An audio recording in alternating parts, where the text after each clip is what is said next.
시청자 여러분 안녕하십니까. MBN 프레스룸입니다. 오늘은 윤영걸 전 매경닷컴 대표, 하재근 시사평론가와 함께하겠습니다. 어서 오십시오. 예.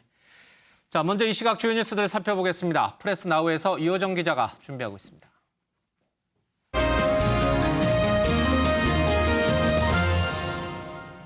이 시각 뉴스 짚어보는 프레스나우 시작합니다. 첫 번째 소식입니다.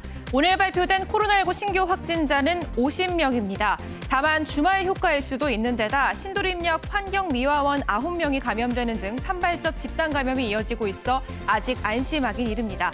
정부는 오늘부터 2주간 특별 방역 대책을 시행하며 방역에 총력을 기울일 예정입니다. 다음 뉴스입니다. 상온 노출로 사용이 중지된 백신을 접종받은 사람이 계속 늘어나고 있습니다. 현재까지 407명이 확인됐는데 더 늘어날 가능성도 있습니다. 이 백신이 괜찮은지를 확인하는 검사 결과는 일주일 정도 더 걸릴 전망입니다. 세 번째입니다. 이동훈 한반도 평화교섭 본부장이 미국 워싱턴을 찾았습니다. 이 본부장은 북한이 우리 국민을 사살한 사건과 관련해 미국과 어떻게 공조할지를 중점적으로 논의할 것이라고 전했습니다. 또 한반도 종전선언에 대해서도 당연히 논의할 것이라고 전했습니다. 마지막입니다. 어제 새벽 부산에서 포장마차를 덮치고 달아나던 만취 운전자가 시민들에게 붙잡혔습니다. 이 사고로 보행자와 포장마차에 있던 손님들까지 모두 12명이 다쳤는데요. 현장엔 생방송을 진행하던 유튜버가 있었고 뺑소니 순간이 방송에 그대로 담겼습니다. 경찰에 넘겨진 운전자 면허 정지에 해당하는 만취 수준인 것으로 조사됐습니다. 지금까지 프레스나우였습니다.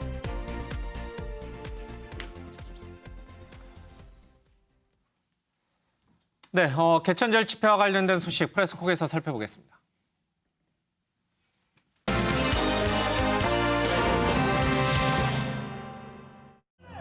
하늘 아래 꽃피는 감사.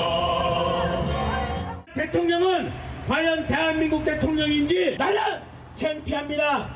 부끄럽습니다. 열받습니다. 여러분들은 어떻습니까?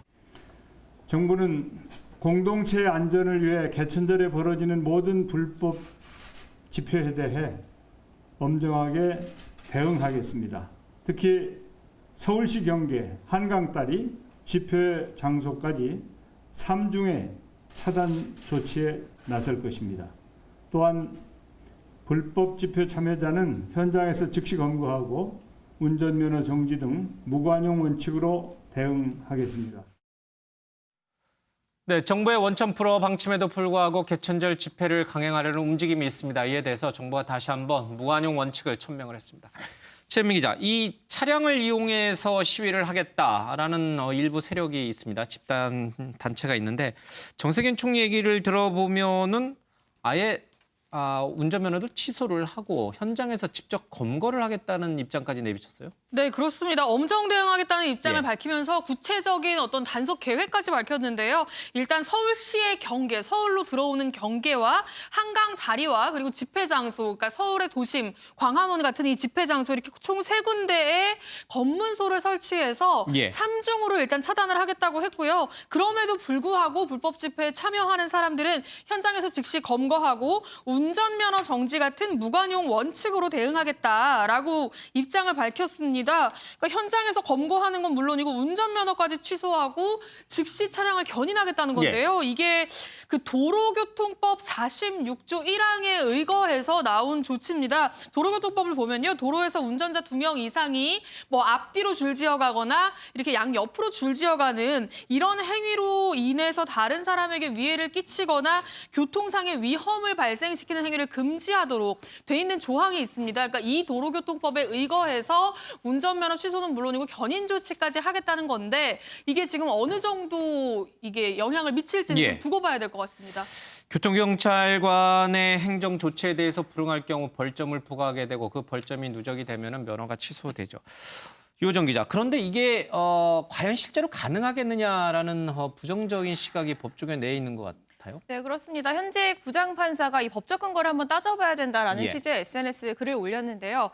김태규 부산지법 부장판사는 이 SNS에 운전면허 취소 조항에 차량 시위가 취소 사유가 된다는 직접적인 규정은 보이지 않는다라고 했습니다. 그러면서 이 규정이 아무리 상세하게 규정이 됐다고 하더라도 아마 이런 차량 시위 같은 이런 상황까지 예상하고 정하진 않았을 것이라고 예. 했는데요. 도로교통법 93조를 보면은 말씀하신 것처럼 뭐 음주운전을 한다거나 아니면 사고가 일어났다거나 하는 등 20여 가지, 20여 가지의 면허 정지 사유를 규정하고 있는데 예. 여기에 집회 참가라는 부분은 없습니다. 예. 그렇기 때문에 국민의 권리 침해가 일어날 수도 있다라는 지적인데요. 이 김 부장 판사는 기본권 침해를 우려한 거지 집회에 대한 입장은 없다고 덧붙였습니다. 예. 그러면서 이렇게 기본권을 침해할 때는 신중한 모습을 보여야 한다. 그런 절차를 생략하고 일단 차를 타고 모이면 면허를 취소하겠다라고 이렇게 말한다면 예. 이는 국민에 대한 협박으로 오해될 수 있다고 우려했습니다. 예. 현재 이제 사실 이 집회가 최근에 정치적인 해석이 많이 붙여지고 있기 때문에 이를 우려한 건지 김 부장판사는 이 글은 삭제한 상황입니다. 예. 직접적으로 차량을 이용한 집회를 하지 말라 그런 규정은 없습니다만은 차량 시위로 인해서 앞서 최은미 기자 설명했듯이 교통 흐름을 방해한다든지 다른 사람에게 안전에 위협을 가할 경우에는 교통경찰관이 제재 명령을 내릴 수 있고 불응하면 벌점을 부과하게 되고 벌점이 쌓이다 보면 당연히 면허 취소까지 갈 수 있다. 이게 이제 경찰의 설명인 것 같습니다. 이 문제에 대해서 정치권이 같이 개입을 하는 것 같아요. 주호영 원내대표가 지난번에도 그런 얘기를 했어요. 차량 시위를 막을 방법은 없다. 그건 그 사람들이 판단할 문제다라고 얘기를 했는데 이번에도 마찬가지인가요? 네, 그렇습니다. 이 대면 집회는 국민의힘도 선을 그었지만 예. 사실 차량 집회는 조금 다른 입장을 밝혀왔잖아요. 어제 판사 출신인 주호영 원내대표 역시 차량 집회를 찬성하는 건 아니지만 예. 막는 것도 옳지 않다라고 밝혔습니다. 이 방역에 지장이 있다면, 만약에 없다면 막을 근거가 있겠냐라고 예. 얘기를 하면서 법을 잘 지킨다면 그건 국민의 권리라고 했습니다. 예.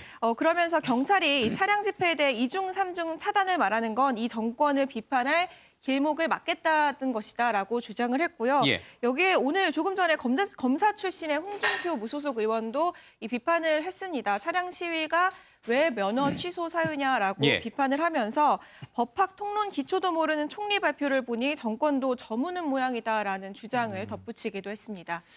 최은미 기자, 실제로 차량을 이용한 시위가 최근에 있었어요. 조금 전에 화면에서도 봤습니다마는 이석기 전 통진당 의원에 대한 석방을 촉구하는 시위도 서울에서 최근에 있었고요. 그리고 대구에서 앞서 본 대로 저 시위도 있었고 어떤 차량 시위는 허가해주고 개천절 집회 차량 시위는 불허한다. 이게 과연 형평성에 맞는 것인가? 법조계 내에서는 의견이 어떻습니까?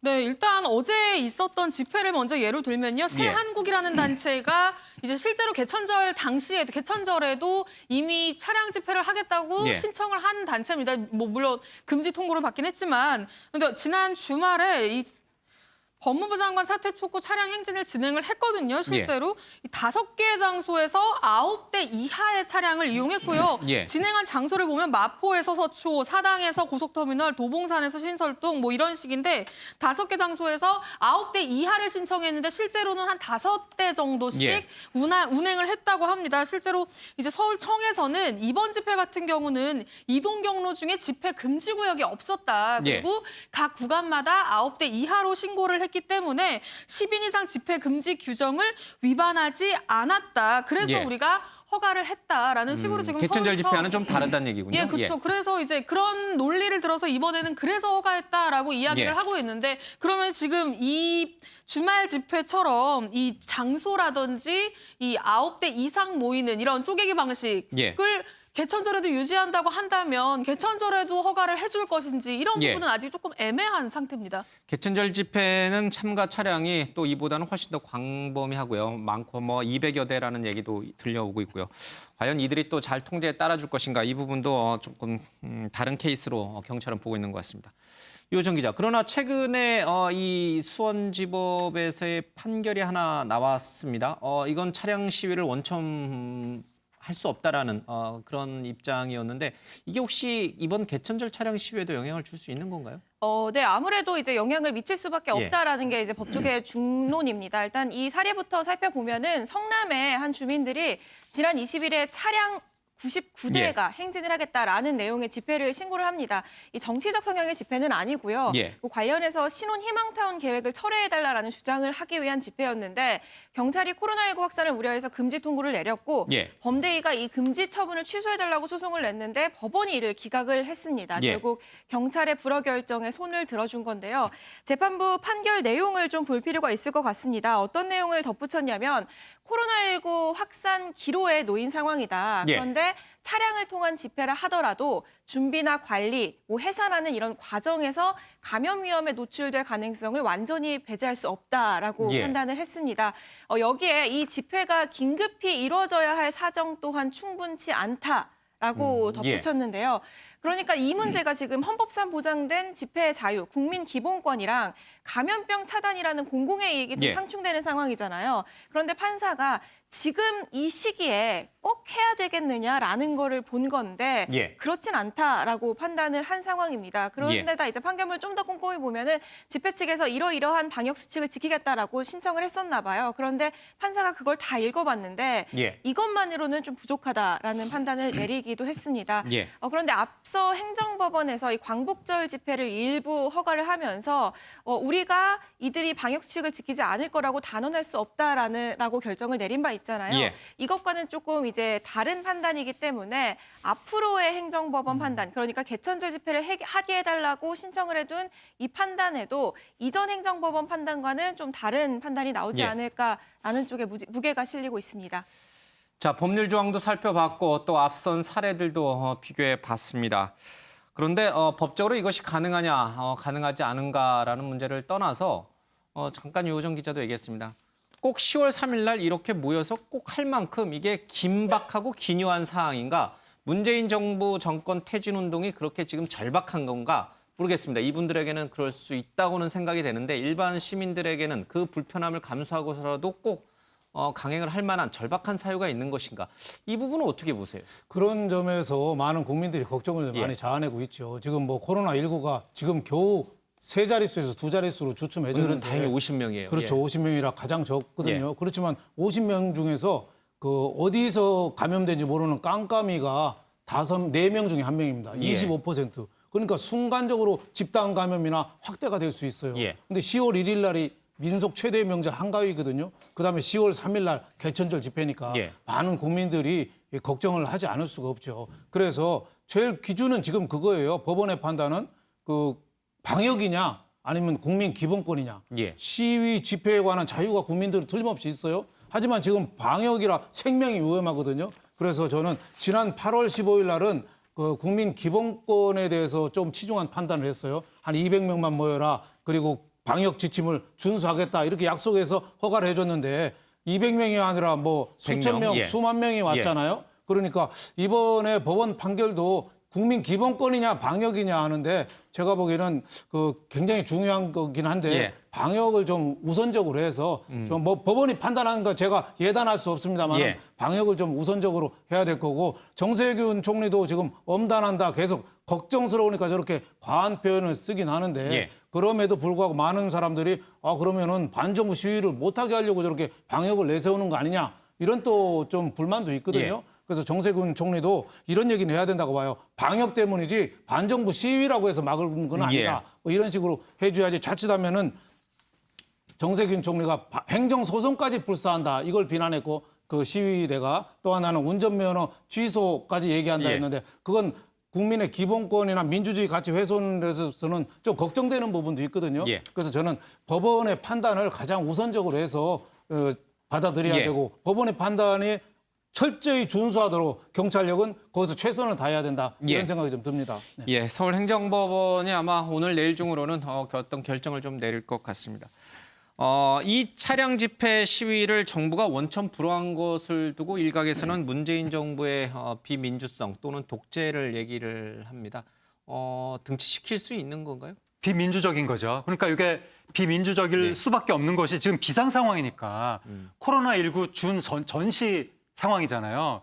원래 전시 상황에서는 민주주의의 모든 기본권이 다 지켜지는 게 아닙니다. 어느 정도는 제한이 예. 되는 겁니다. 지금이 그만큼 심각하다. 이런 매우 뜻인가요? 심각한 예. 상황이고 지금 일반적인 정치 의사 표현을 규제하겠다는 것이 아니라 사람들이 모이면 방역에 위협이 될 수 있기 때문에 그 자체가 이적 행위일 수 있거든요. 그러니까 여기서 적은 뭐냐면 코로나 바이러스가 적인 거죠. 사람들이 모이는 것 자체가 코로나 바이러스를 이롭게 하는 코로나 바이러스가 원하는 건 뭐냐면 사람들이 모여서 자기들이 빨리 퍼져나가고 싶다. 이걸 원하는 거거든요. 그걸 그들이 원하는 대로 해주면 안 되는 것인데 자꾸 정치적인 이유로 모이면 그 자체가 코로나 바이러스 19에 대한 이적행위가 예. 될 수 있기 때문에 당연히 방역적 관점에서 결단을 해야 되는 것이고 지난번 광화문 집회 때는 법원이 미처 그거를 판단을 하지 못하고 그냥 민주주의 원론적인 입장에서 판단을 했었는데 그때 워낙에 큰 질타를 받고 그 이후에 우리나라 국민들이 너무나 큰 고통을 겪었잖아요. 지금 예. 생업에 피해를 받고 있는 분들도 많기 때문에 이번에 개천절 집회 관련해서도 민주주의 기본권의 차원뿐만이 아니라 방역 전쟁의 차원에서 법원도 판단을 해야 될 것 같습니다. 알겠습니다. 법원 판단이 나오면 저희들이 또 신속히 전해드리도록 하겠습니다.